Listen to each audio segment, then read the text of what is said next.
জি বাবা, কি হয়েছে? কোথায় যাবে? সুন্দর করে বলো।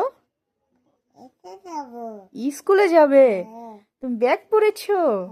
দেখি একটু ব্যাগ পরেছো কেমন লাগে। ওদিকে ফেরো তো, ওদিক ফিরে দেখাও তো, একটু সুন্দর করে ফেরো, ওদিকে ফেরো। আহ, তোমার ব্যাগটা কে কিনে দিয়েছে? পাপা কিনে দিয়েছে? কবে কিনে দিয়েছে? এটা তো মাম্মি কিনে দিয়েছিলাম। খুশি? দেখো ভাই, আলাদা। এ কি আমি রাখুন নাকি? তো তুমি লিপস্টিক দিয়েছো নাকি? স্কুলে লিপস্টিক দিয়েছো? মাশাআল্লাহ। তার মানে একটু ডান্স দিয়ে দাও তো। তুমি স্কুলে যাবে না? তাহলে চলে যাবো? চলে যাবে? এটাও হাতে দিয়ে যাবে? ও মাই গড, দাও তাড়াতাড়ি দাও। দাও, দিতে পারো একা একা? একা একা পারো?